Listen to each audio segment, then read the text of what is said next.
Olá! Uma praça, como qualquer espaço público ou qualquer pessoa, tem vida, momentos de apogeu e decadência, revitalização.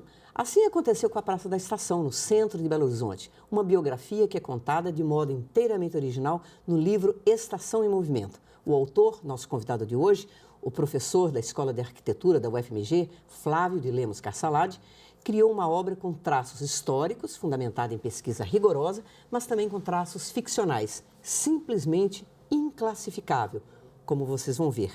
Flávio, o livro se chama Estação em Movimento.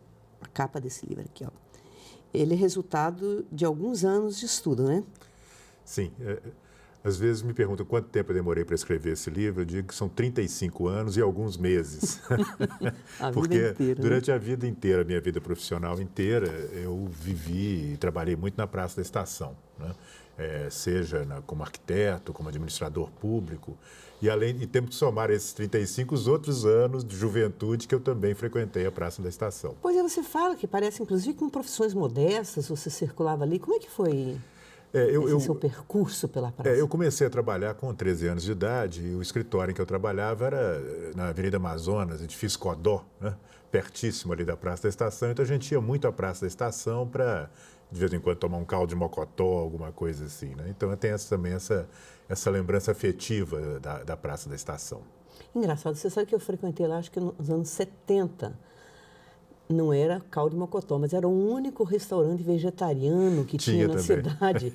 Era estranho, assim, era um lugar assim, enfim, pequenininho, modesto, umas comidas estranhíssimas, pelo menos para mim, a primeira vez que fui lá, comi uma coisa lá, assim, perguntei o que era aquilo, era alga, enfim, tinha essas coisas, para tinha umas coisas originais. Eu lembro desse restaurante, não me lembro como chamava, mas eu me lembro dele. E me diz uma coisa, o seu livro, então, tem fundamentalmente, que eu acho, essa mistura do histórico com o ficcional. Então, eu gostaria de saber um pouco do leitor Flávio Carsalade. O que você gosta de ler, assim? Bom, eu leio de tudo. Eu sou um leitor voraz. Leio até bula de remédio, como diz um amigo meu, né? Mas a minha leitura é muito diversificada. Eu gosto muito de literatura. Gosto muito de escrever também. E quando me convidaram para fazer esse livro, eu não queria ter mais um texto histórico e árduo sobre a Praça da Estação. Eu queria que fosse uma coisa mais leve, mais divertida. Eu tenho procurado fazer também muitos textos de arquitetura para o grande público. Em vez de serem textos muito técnicos, eu acho que é importante a profissão se abrir para o grande público. É interessante isso, você está falando, porque agora você é diretor da editora UFMG. Então, sim. se você for com esse espírito, você já está lá, com esse espírito pode ser que influencie alguma coisa, né, na linha da editora também. Porque muitos textos acadêmicos são muito árduos mesmo e muito áridos. São. E é importante que as pessoas tenham uma relação de prazer com o livro, na minha opinião. Então, a ideia foi criar uma história que as pessoas tivessem prazer de ler, né? E, por isso, a ideia de ficcionar a história. Ou seja, tomar os dados históricos, como que eu teria que dizer, claro, eu teria que contar a história que aconteceu na Praça da Estação, né? Mas, ao mesmo tempo, eu usei essa base histórica e criei uma ficção a partir dessa base histórica. E a escolha de contar a história na primeira pessoa, como é que surgiu isso? Porque é a própria praça que conta a história dela.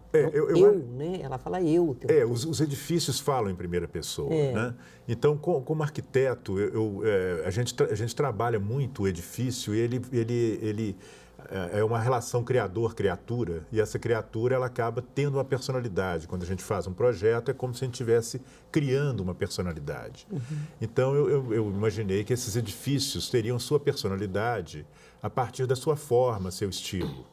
Então, por exemplo, o edifício da Estação Central, que é um edifício muito requintado, fala na segunda pessoa do plural, ele é imponente, ele tem uma linguagem rebuscada. Já o edifício central, que é o edifício mais popular, ele fala como um vendedor ambulante. Então, a forma do edifício e o seu estilo conferem a personalidade de cada um dos prédios. E como a Praça Estação ela tem prédios de diversas épocas, foi possível que cada prédio contasse uma parcela da história. Na verdade, aquele é um conjunto, igual tem o conjunto da Pampulha, não um conjunto que tenha sido criado ao mesmo tempo, mas ele é um conjunto, não é?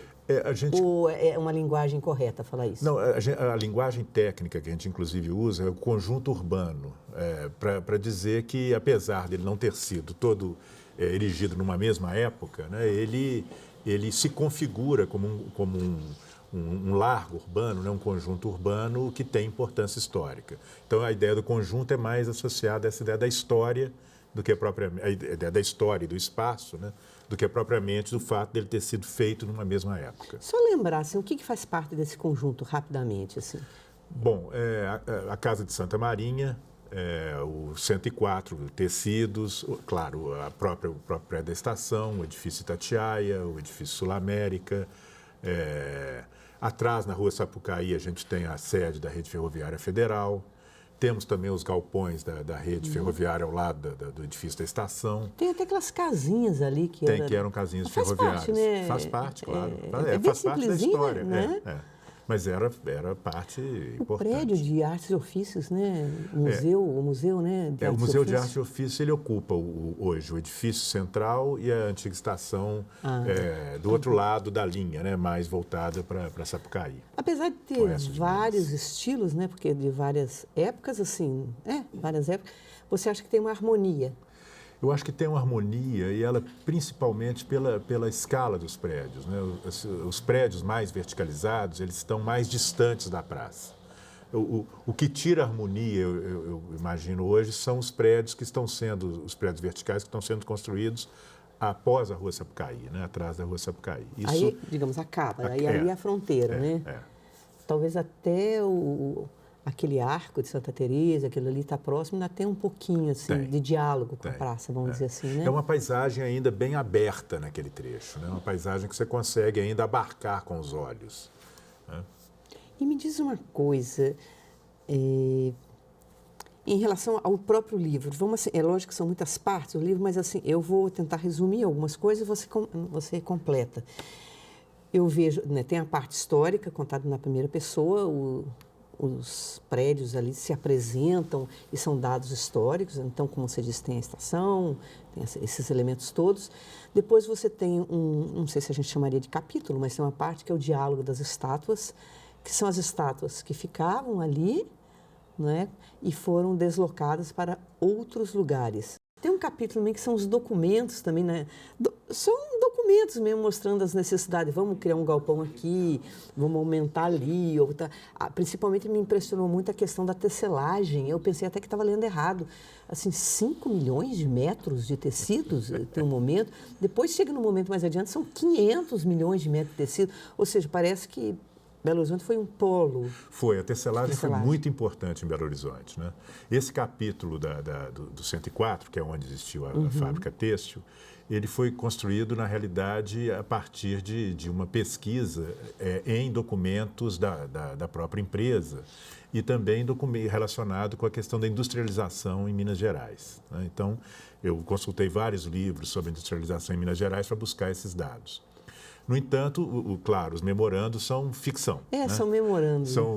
A ideia era escrever a história em forma de memorandos, porque para cada capítulo... Aqueles memorandos são ficções? São ficções. Eu acreditei piamente que eles fossem verdadeiros. Pois os dados são reais, mas a maneira de apresentá-los são ficção. E foi um capítulo muito interessante, porque eu queria escrever com a grafia da época. Foi, por isso que você me convenceu, você me enganou.